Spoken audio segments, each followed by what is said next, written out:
All right, back into the show. If you'd like to give us a call and talk a little NBA with us in our next segment, we invite you to do so at 267-9680. 502 is the area code. If you want to text a question in, you can do that as well. 437-9680. 437-9680, and the area code is 502. He's been on with us before.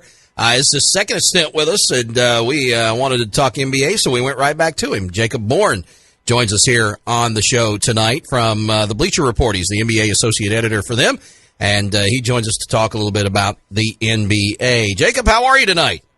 I'm good. How you doing, Jim? Doing very well. I'm assuming that you were glued to the television set like we were when the starters were announced a few moments ago for the All-Star game. Yeah, absolutely. It's an event every year. Have people over, dips and chips, stuff like that, right? Mostly just me and my dog and TNT. But yeah. Just tie the dip to the dog's head. He runs around. You can do it. The Western Conference and Eastern Conference starters named tonight, and it went fairly as expected with, of course, the big story being that Kobe Bryant could possibly be out for the rest of the season. I would say they're not sure yet, Jacob, but I would say that definitely the All-Star game is out. Would you agree with that? Yeah, no announcement thus far, but I mean, the guy is 36 years old, and he's working with one rotator cuff out of two, so there's really no way that, 2 weeks from now he's going to be playing in the All-Star game. And quite honestly, he may not have played anyway with his age and with his health. He very well could have given it up to a younger guy anyway. The fact that he does possibly lose the rest of the season, the Lakers had been, we've seen a couple of games that they've played a little bit better in recent, maybe the recent last couple of weeks, but that's got to just decimate that team at this point, right?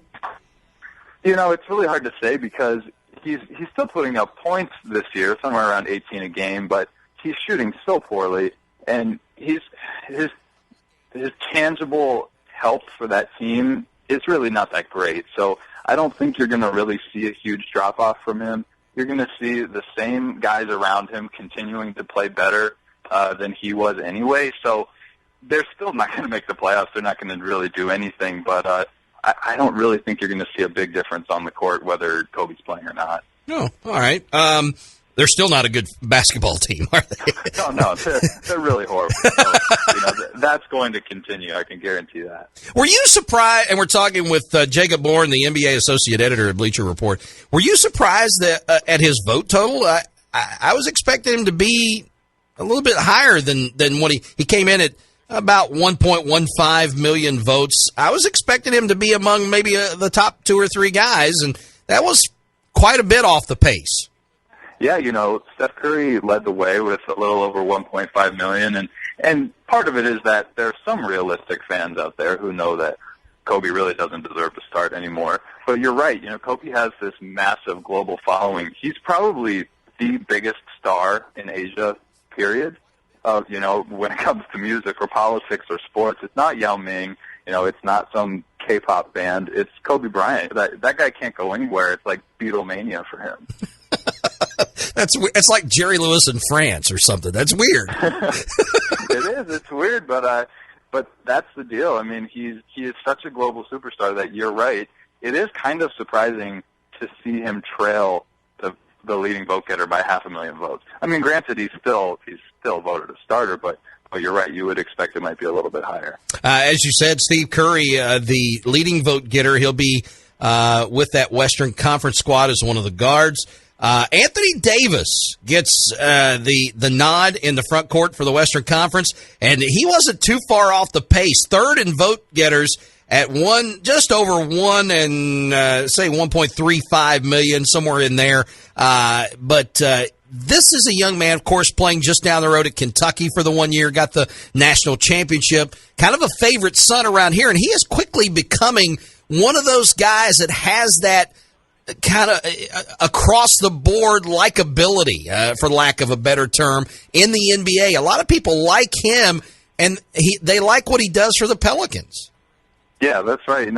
I got to say that points to some intelligence in the NBA fan voting community that they voted Anthony Davis in because, he was a big name coming out of college, but he's since gone on to play in a small market, a relatively smaller market that's not on national TV all the time. They're not going to make the playoffs, but he is just so good, Jim. I mean, that guy, he's putting up historical numbers on a nightly basis, like numbers that we haven't seen since David Robinson when he would, just put up numbers in every stat category from points and rebounds and blocks and assists and steals. I mean, this guy can do it all, and lucky for you guys, he's a Kentucky boy. Yeah, what do you think? I think a lot of UK fans around here would like to ask the question of what is New Orleans missing? They've got Anthony Davis. What is the missing piece in the puzzle for New Orleans to be a major player on the NBA scene? Well, what's really tough for them is that they're in the Western Conference. I mean, they have a lot of really great pieces. Drew Holiday's their point guard. He's a former All-Star. He's still playing at a near All-Star level, although he just got hurt. They've got Tyreek Evans, former Rookie of the Year. They've got Eric Gordon, who signed this massive contract and then kept getting hurt. They've got Omer Asik and Ryan Anderson. I mean, they're with the right coach and the right health in the right conference, that would be a team to be reckoned with. They just happen to be playing in the hardest conference possible, and they just keep getting hurt. Jacob, Spencer Keatsman here. I'm a Suns fan. Steve Nash was in his prime in Phoenix when I was going through my prime years of high school. So I enjoyed watching the Suns play when they had Stoudemire and Barbosa and Nash, and those were just some very, very good teams. So last year the Suns finished 17 games above 500, missed the playoffs. That's a product of being in the West, which is unfortunate because whoever finishes 8th in the East is always right around or below 500. It looks like that's the same way, and it doesn't look like it's been going to shift anytime soon. I'm wondering why can we explain this Western Conference dominance that's been top to bottom? I know the East has had some teams at the top who have won the whole thing, but the Western Conference from about 1 through 10 is very, very solid. What's the reasoning behind that recently, and why isn't that going to change? Well, the reason it's not going to change anytime soon is because the league doesn't really have any interest in realignment, meaning they're not going to shake up the conferences just to find parity. But the reason it's happening, it's more or less random. I mean, as far as location goes, it's not there's not a real science behind it. We've seen it swing the other way as well, where the East is very stacked. 20 years ago, we saw that.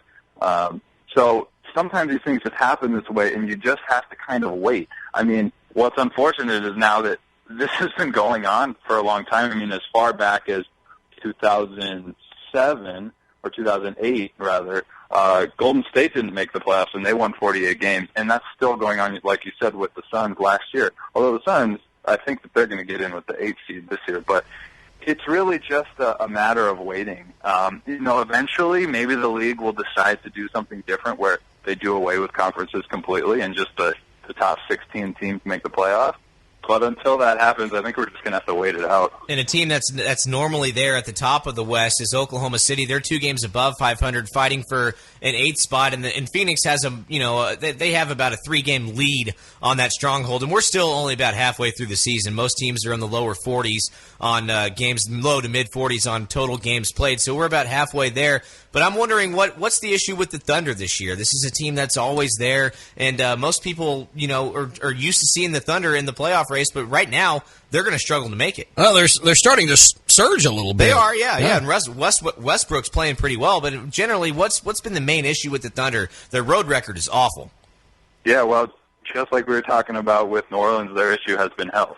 Luckily, they're healthy right now, but Russell Westbrook broke his hand the second game of the year. During training camp, Kevin Durant broke his foot. Then when he came back, he sprained his ankle in the same foot.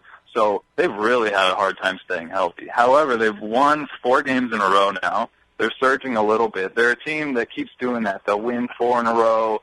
They'll lose 3 in a row. They'll win 4 in a row. So I got to say I do think they're on the right track, but their next game is against Atlanta, who's now won 14 in a row and 28 out of 30, so that's going to be a huge test for them tomorrow. And I'm glad we're talking with Jacob Bourne, the NBA associate editor for Bleacher Report. Jacob, I'm glad you brought up Atlanta. How much longer can we expect them to keep this up? I mean, Golden State is obviously, a darling team this season, but I'm not sure too many, and we knew the talent Golden State had. Could we see Atlanta coming? Were the headlights on for this one? No, they weren't. I mean, the one warning sign we had that this might happen was that last year, before their center Al Horford went out, they were the number 3 seed in the East for probably the first 30, 35 games of the season. So we knew that they could be pretty good, but we certainly never saw this coming. And as far as how long it could last, man, it's really hard to say. They've got the Thunder next. That should be a tough game. But then, realistically, they could roll through the rest of their schedule until they match up with the Warriors on February 6th, and that's going to be a game that everybody's got to watch. We're talking with Jacob Bourne about the NBA, Jacob from Bleacher Report, and Jacob, of course, we just talked about Atlanta in the Eastern Conference, 35-8. There is no other team in the Eastern Conference with single-digit losses, and we've talked before about Golden State, 34-6. They've won 3 in a row, 9-1 in their last 10. Let's, other than those two teams, I'd like to get your thoughts on what the biggest surprise at the midpoint now of the NBA season, the biggest surprise on the season for you out of either conference. Well, I think one of the biggest surprises has to be the Spurs. You know, last year they just cruised through the finals so easily. They took down Miami in 5 games and played probably the best basketball, without hyperbole, that anyone's ever seen in those last few games. I mean, it was just bar none, top-notch basketball, and they're struggling down at the 7th seed this year. But the reason for that, again, is injuries. Kawhi Leonard has been out, Tony Parker has been out, but regardless, you know, Greg Popovich is such a master that you would expect them to do a little better than the 7th seed, regardless of those injuries. So that's definitely a surprise. What about the Washington Wizards on the number 2 spot of the Eastern Conference Finals? Obviously, John Wall is a guy that's talked about a lot around here. It seems to me, though, that the Wizards are just missing something. They're close to being the team that can compete with the Hawks, that can really have a go at an NBA Finals championship, but they're missing something, aren't they? Yeah, absolutely. I mean, John Wall is probably the best point guard in the Eastern Conference right now, but he doesn't have a consistent go-to number 2 scorer. Bradley Beal is his shooting guard, and he was very good in his second year last year and then was hurt to start this year, and he hasn't really found his rhythm again since coming back from injury. But if he can become basically what Klay Thompson is for the Warriors, a 20-point scorer that's an assassin from three-point range, Washington's going to get really scary. But right now, their other scorers, they're good, but they're just not all-star level scorers, whether it's Paul Pierce, who's now like 75 years old, or Nene, who he's got gray in his beard now, or Marcin Gortat, their center. I mean, they don't have that guaranteed go-to second option, and that's what they really need to dominate in the East. I'm talking with Jacob Bourne from Bleacher Report, NBA Associate Editor. The likelihood over and under on total number of losses for the New York Knicks this season, could it be 70? I think I've stumped him. Man, so what are they at now? It's 7-36. They're 7-36. And they've won 2 in a row. They have won 2 in a row. You're right. I was going to bring that up. See, it's hard to read this team on that level. I mean, 70 losses. That is a ton of 82 game schedule. 70 losses. That's a lot. But they win 2 in a row, and it makes you think, oh, well, maybe they put together another streak or two like that, and they end up with 65 to 68. Yeah, well, we have to mention that their win last night was against Philly, so that's just a tank off 2015. Somebody had to win that game, so might as well be the Knicks. But man, I don't know. I would say that down the stretch they're going to run into other teams who are doing their best to lose as well. So they'll probably in the second half. There's no reason they won't win another 6 or 7 games, I got to think. We've talked about John Wall and Anthony. I don't know who's the worst. Either it's Minnesota, Philadelphia, or New York. Those teams are just absolutely hot garbage right now. But we put all their players in the bag, pull them out randomly. You wouldn't even know which player was supposed to be on which team. Yeah, exactly. Exactly. I couldn't name more than a couple players on. Didn't you play one game, Jacob? I think you started once for New York, didn't you? Oh, two, actually. Two. There, get it right, Jim. Come on. But we've talked about John Wall and Anthony Davis. Let's throw DeMarcus Cousins in the mix. Who is the best Kentucky pro right now? I'm going to put you on the spot. Man, that is really tough. Right now, I would probably take Cousins, but next week it might be Anthony Davis. I mean, Cousins gets a lot of flack for his attitude, but I sure hope that he makes the West All-Star team because there's probably no better center in the whole league right now. I mean, that guy is just unbelievable. Wow. So you put him over Davis, really? I would say right now he's probably, just in my mind, he's probably a little better than Davis. But let's give an honorable mention to Eric Bledsoe as well. Exactly. Yep. He is really a stud. Absolutely. And did you see the move that Cousins made the other night at the top of the key? Who did he cross up? I forgot who it was, but he just put the ball on the floor and then crossed this dude and dunked it. It was absolutely unbelievable. There were about 1,000 GIFs on Twitter of that play right there. For a guy that size, you would see that from Anthony Davis and still be impressed, but he's agile. He's a skinny guy. To see DeMarcus Cousins at 6'11", 270, putting those moves on a little guy, it's crazy. Jacob Bourne from the Bleacher Report, NBA Associate Editor, joining us. The likelihood, I'm going to do another odds one on you here, the likelihood that we're going to see an Atlanta Golden State Finals in the NBA at the end of the season. I mean, I would say it's a pretty low likelihood, only because you don't often see two number one seeds in the finals. Just like in the NCAA tournament, you don't often see four number ones in the Final Four. But they're so dominant, Jacob. I know. You're right. I mean, I hate to say it, but I'm more inclined to say Atlanta's going to make the finals than Golden State is, just because the East is so weak. But, they, like you said, they are so dominant. That would be a really great finals to watch. Wow. And if the road, if it has to go through Golden State to get to the finals, I mean, they're 19-1. They don't lose in their arena. It doesn't happen. Yeah, I mean, I'm really looking forward to seeing these two Atlanta Golden State regular season games, and then we'll have a really good idea of what that playoff series might look like. Yeah. Jacob, do you handle any draft stuff? Are you covering any prospects that might be coming up? The only reason I ask is because I'm curious as to what you think about some of these guys we cover here with Kentucky and Louisville. Karl Anthony Towns and Devin Booker's playing some great basketball. Cauley-Stein. Cauley-Stein's obviously probably going to be a first-round draft pick. But then with Louisville, you've got Montrezl Harrell and Terry Rozier. I'm just wondering what you've heard about these guys and what you make of them. You know what? I don't know a ton about them, but I can tell you that we just published our most recent mock draft yesterday, and I was looking through it, and our draft expert, his name's Jonathan Wasserman. He's a total world-class guy. He had like 5 Kentucky guys and 2 Louisville guys going in the first round. So wow. These guys are very well represented. I can look through it right now. Let's see. Montrez, we've got him at number 19 right now. And Carl Anthony is number 2. Number 2. Who do they have going 1? Oh, it's got to be. Is it Okafor? Yeah, out of Duke. Yeah, that's interesting, and they can find that, of course, on BleacherReport.com. I'm assuming. Yep, absolutely. All right, buddy. Hey, it's always fun talking NBA with you. You're now the Tyree Show's official NBA correspondent. We now have an official sports legal correspondent and an official NBA correspondent. So, and I just think it's the coolest thing in the world that you've got a name like Jason Bourne. We're going to make like Bourne identity shirts with our NBA correspondent logo on it. Yeah, when they decided to make the movie based on my life story, I said it was okay. I just didn't think it was going to turn into such a phenomenon. And you handpicked Matt Damon to play you.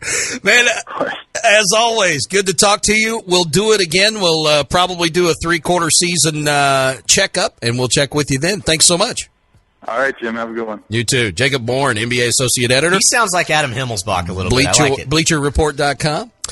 Spence, thanks to you. Thanks to all our guests tonight. Another Tyree Show in the books. We'll talk to you again for high school basketball tomorrow night at Eastern High School. We'll have Manual and Eastern here on ESPN 680 and 105.7B.